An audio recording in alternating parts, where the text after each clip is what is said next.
आज का topic NIUS geography की क्लास ट्वेल्थ का जो चैप्टर 11 है उसका पार्ट 3 रहेगा। और टॉपिक जो रहेगा वो रहेगा seasonal distribution of pressure and winds.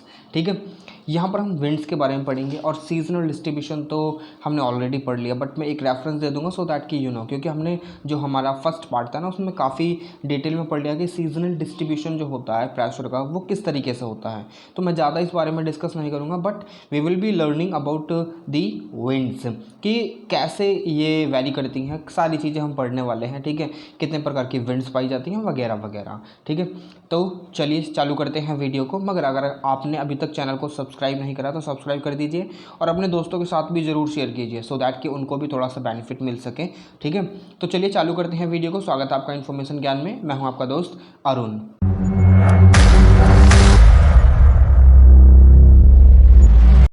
अब बेसिक सी चीज़ जैसे कि seasonal distribution of the pressure वो मैंने ऑलरेडी आपको पढ़ा रखा है।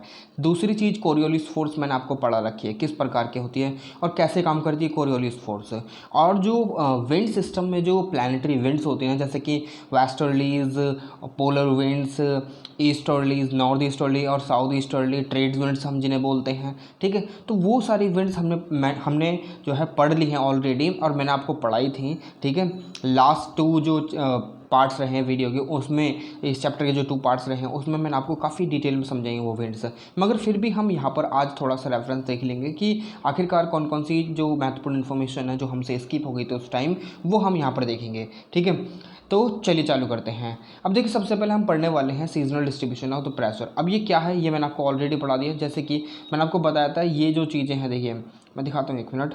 इसमें मैंने आपको बताया था ये seasonal distribution of the temperature, like जनवरी में प्रेशर है, जनवरी में इस तरीके की चीज़ें होती हैं और जो जुलाई का मंथ होता है वो उसमें इस तरीके की चीज़ें होती हैं। तो ये हमने ऑलरेडी पढ़ लिए हैं, तो हम ज़्यादा इस बारे में डिस्कस नहीं करेंगे।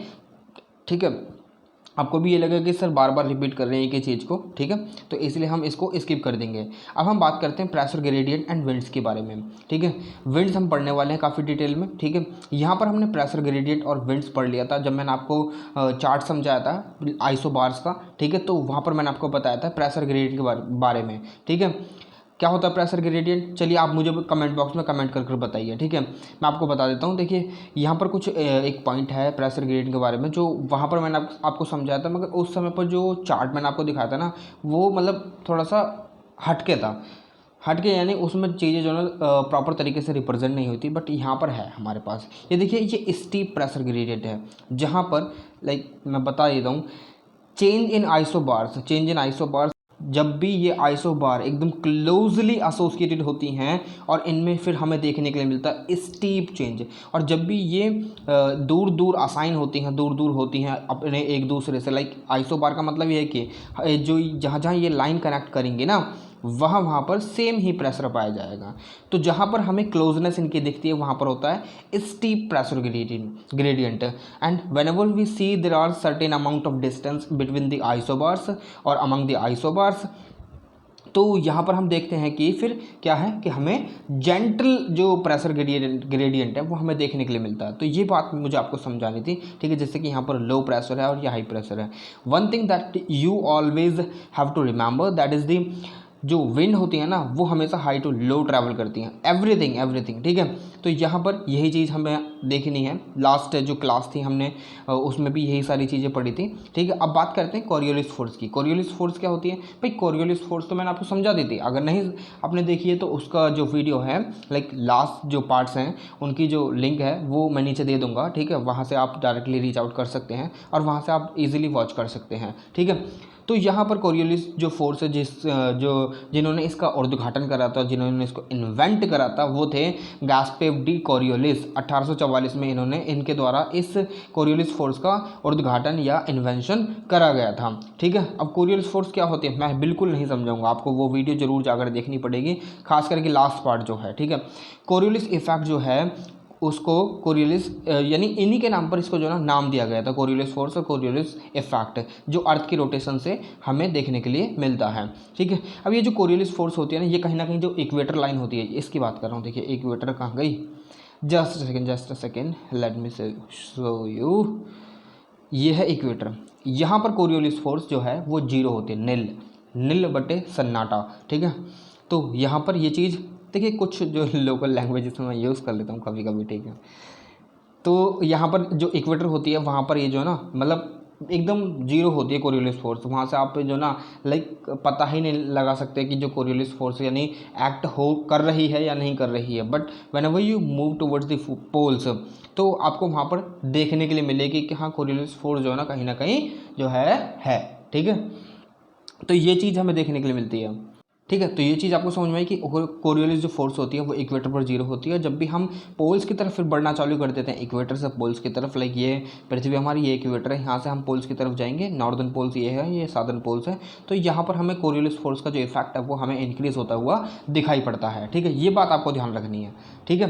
अब विंड्स के बारे में देख लेते हैं। विंड्स कितने प्रकार के होती हैं। ऑब्वियसली हमें विंड्स के बारे में पता रहना चाहिए, क्योंकि जो मोस्ट ऑफ द क्वेश्चंस हैं विंड्स के बारे में पूछे जाते हैं, ठीक है। तो यहाँ पर हमारे पास परमानेंट विंड्स और प्लानिटरी विंड्स भी बोलते हैं ना, ये विंड्स के एक प्रकार है। और दूसरी हमारी पीरियडिक विंड्स और तीसरी हमारी लोकल विंड्स।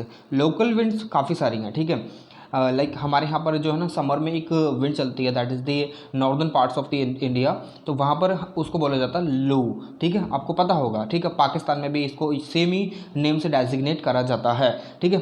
अब प्लानिटरी विंड्स कौन सी होती हैं। प्लानिटरी विंड्स जो है परमानेंट विंड होती हैं, जो कि हाई प्रेशर बेल्ट से लो प्रेशर बेल्ट की तरफ मूव करती हैं, ठीक है। और इनका जो डायरेक्शन होता है throughout the year same ही होता है, ठीक है। अब ये कौन कौन सी होती हैं। ईस्टर्ली, ठीक है, ईस्टर्ली, ये है ईस्टर्ली, आप देख सकते हैं यहाँ पर नॉर्थ ईस्ट ट्रेड विंड्स, ठीक है, इन्हें बोलते हैं ईस्टर्ली। ईस्ट से आने वाली, यहाँ पर ईस्ट है ना, ये ईस्ट, तो यहाँ से आने वाली इधर को, तो इनको बोलते हैं ईस्टर्ली।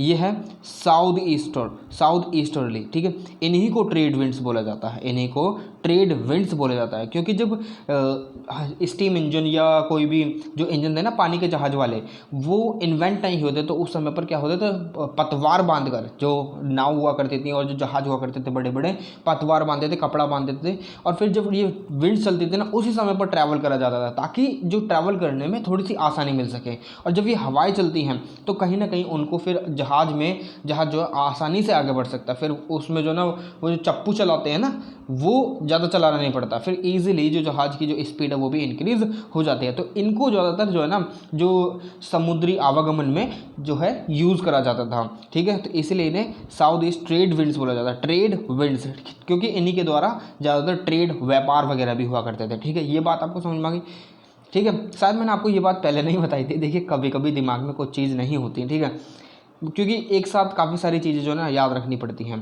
तो यहाँ पर जो ईस्टर्लीज हैं, ये जो है ना विंड्स हैं जो सब ट्रॉपिकल हाई प्रेशर बेल्ट से इक्वेटोरियल लो तक ट्रैवल करती हैं, ठीक है, हमेशा, ठीक है।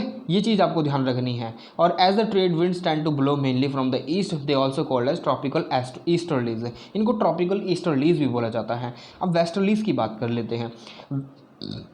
वेस्टर्ली जो है वो मूव करती हैं poleward from the subtropical high pressure, ठीक है। अब दिखा देता हूँ आपको वेस्टर्लीज कहाँ है, ठीक है। जस्ट अ सेकेंड, ये रही westerly. Can you see this westerly. ये जो ना सब ट्रॉपिकल जो हाई लैटिट्यूड है, इससे जो पोलर हाई है, पोलर लो की, सॉरी ये टेम्परेट सब पोलर लो बोलते हैं वैसे तो ऐसा, ठीक है, टेम्परेट लो भी बोलते हैं। तो इधर की तरफ मूव करते हैं, ठीक है, वेस्ट, लाइक यहाँ पर वेस्ट है ना, ये इधर की साइड में वेस्ट होता है। तो यहाँ से ये इनका ओरिजिन जो है वो वेस्ट में से हो रहा है। जहाँ से ओरिजिन होता है वहीं से उनको नाम मिलता है, इसलिए इनको बोला जाता है साउथ वेस्टर्लीज। इनको बोला जाता है नॉर्थ वेस्टर्लीज सदर्न हेमिस्फेयर में, ठीक है, और नॉर्दर्न हेमिस्फेयर में साउथ वेस्टर्लीज बोला जाता है, ठीक है। तो मैंने यहाँ पर ये सारी चीज़ें लिख रखी हैं सो दैट कि you know in a better way, ठीक है। तो यहाँ पर लिख रखा है the winds that move poleward from the subtropical high pressure belt in the northern hemisphere are detected to the right and thus blow from south west, ठीक है। अब ये है यहीं पर नॉर्थ वेस्ट कहाँ बोला जाता है, सदर्न हेमिस्फेयर में, ठीक है। अब बात करते हैं पोलर ईस्टर्लीज की। ऑब्वियसली पोलर ईस्टर्लीज की बात करें तो हम यहाँ पर पोल्स की बात करेंगे, ये पोल है। तो यहाँ पर पोलर ईस्टर्लीज की बात हो रही है, ये ईस्ट में से ओरिजिनेट होती हैं, तो that is why they are called polar easterlies है, ठीक है। यहाँ पर ये पोलर ईस्टर्लीज, ये भी ईस्ट में से ही होती है। यहाँ पर साउथ का कोई मतलब वेस्ट का कोई भी चक्कर नहीं है, ठीक है। कोई भी मैटर नहीं है वेस्ट का, वेस्ट में से ओरिजिनेट नहीं होती हैं, जस्ट पोलर ईस्टर्लीज ईस्ट में से इनका जो है ओरिजिनेशन होता है। नॉर्दर्न हेमिस्फेयर में इस नॉर्थ ईस्ट और सदर्न हेमिस्फेयर में ये नॉर्थ वेस्ट की तरफ जाती हैं, ठीक है। समझ में आपको बात? ये देखिए, ये नॉर्थ वेस्ट और ये नॉर्थ ईस्ट, ठीक है। चलिए, अब यहाँ पर पोलर पीरियडिक विंड्स की अगर हम बात करें तो पीरियडिक विंड्स जो होती हैं मॉनसून विंड्स सबसे ज़्यादा महत्वपूर्ण है। मॉनसून विंड्स, पीरियडिक विंड्स, ठीक है, जो मतलब सीज़न के हिसाब से जिनमें बदलाव आता है विंड्स में, तो उन्हीं को बोलते हैं पीरियडिक विंड्स। और सीज़न के हिसाब से जब बदलाव आता है तो क्योंकि मानसून आता है तो मानसून में तो भाई सीज़न तो चेंज हो रहा है, तो इसीलिए इनको ही कंसिडर करा जाता है पीरियडिक विंड्स में, ठीक है। ये बात आपको समझ में आई? During the summer the monsoon winds blow from sea towards land. Monsoon में जो विंड्स हैं वो ब्लो करती हैं सी से लैंड की तरफ, मगर विंटर में लैंड से सी की तरफ। ये क्यों? प्रेशर की वजह से। मैंने आपको बताया था कि जो, एक मिनट, कि जो ये एरिया है यहाँ पर देखिए, ये है जनवरी का महीना, और यहाँ पर क्या है कि जो लैंड है यहाँ पर हाई प्रेशर जनरेट होता है, और जो समुद्र वाला एरिया है ना यहाँ पर लो प्रेशर जनरेट होता है, ठीक है। अब ये नहीं कि हर जगह सेम ही चीज़ें होंगी। जब यहाँ पर नॉर्दर्न हेमिस्फेयर में जनवरी में विंटर चल रहा होता है तो उस समय की बात बता रहा हूँ, और सदर्न हेमिस्फेयर में इस समय पर समर चलता है, ठीक है। तो यहाँ पर जो हाई प्रेशर से लो प्रेशर की तरफ विंड मूव करेगी तो ऑब्वियसली लैंड से सी की तरफ मूव होगा, ठीक है, समझ में आया। और यहाँ पर जो जब ये चीज़ें रिवर्स हो जाएंगी तो नॉर्दर्न हेमिस्फीयर में फिर सी से लैंड की तरफ। अब ये सारे फिनोमिनाज रिवर्स होते हैं, अपोजिट भी होते हैं नाइट में।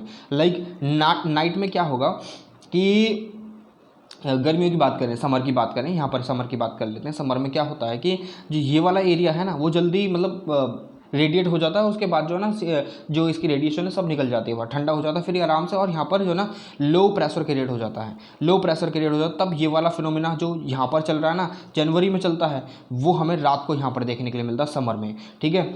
और जो जनवरी में जो है रात को चलता है फिनोमिना यहाँ पर जो है, तो ये यहाँ पर हमें जुलाई में यानी समर में नॉर्दर्न हेमिस्फीयर में हमें दिन में देखने के लिए मिलता है, ठीक है। तो ये सारी चीज़ें होती हैं, ठीक है।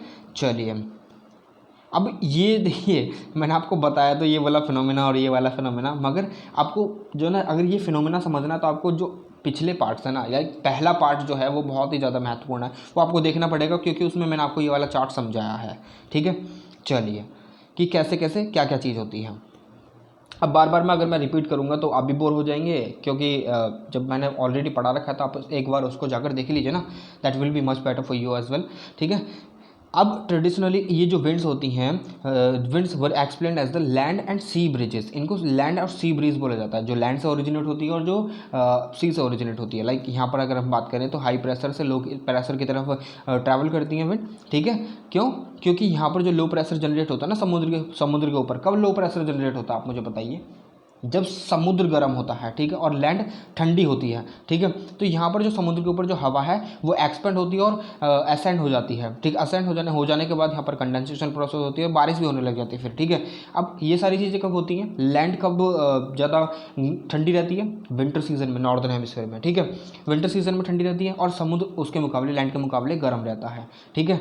अब वहीं पर जब रात की बात आती है, रात को हमें यहाँ पर टेम्परेचर इन्वर्जन हमें देखने के लिए मिलता है, ठीक है। मगर वहीं पर अगर हम समर की बात करें, समर में क्या होता है कि लैंड जो होती है वो बहुत गर्म होती है, यहाँ पर लो प्रेशर जनरेट होता है और यहाँ पर हाई प्रेशर जनरेट होता है। तो यहाँ पर इस वजह से जो समुद्री हवा है ना वो लैंड की तरफ मूव करती है, ठीक है। ये बात आपको ध्यान रखनी पड़ेगी, क्योंकि यहाँ पर लो प्रेशर जनरेट हो रहा है तो यहाँ की हवा एक्सपेंड होगी और ऊपर उड़ जाएगी, तो समुद्री हवा जो है वो यहाँ पर आएगी। यहाँ पर इसलिए हमें जो है ना ठंडी ठंडी हवा महसूस होती है दिन के समय पर, ना कि रात के समय पर। रात के समय पर जो है ना समर सीजन में क्या होता है कि लैंड जो है जल्दी से ठंडी हो जाती है, फिर यहाँ पर लो प्रेशर जनरेट होता है, ठीक है। इसलिए हमें रात को जो है ना समुद्री कोस्टल तट जितने भी होते हैं वहाँ पर हमें बहुत ज़्यादा घुटन महसूस होती है, क्योंकि वहाँ पर ठंडी हवा लगने की जगह गर्म हवा लगती है, क्योंकि यहाँ पर जो है ना लो प्रेशर जनरेट होता है और लैंड ब्रीज चलती है। फिर लैंड ब्रीज ऐसे होती है, ठीक है, समझ में आए? सॉरी, ये वाली लैंड ब्रीज है, ठीक है, ये वाली लैंड ब्रीज है और ये वाली सी ब्रीज है, ठीक है। जब समुद्र की जो गर्म हवा है फिर वो यहाँ पर आती है। सिंपल, आपको बात समझ में आई। ये सी ब्रीज, जब समुद्र से कोई हवा लैंड की तरफ आती है उसको बोलते हैं सी ब्रीज, और जब लैंड से कोई हवा जो है समुद्र की तरफ जाती है उसको बोलते हैं लैंड ब्रीज, ठीक है।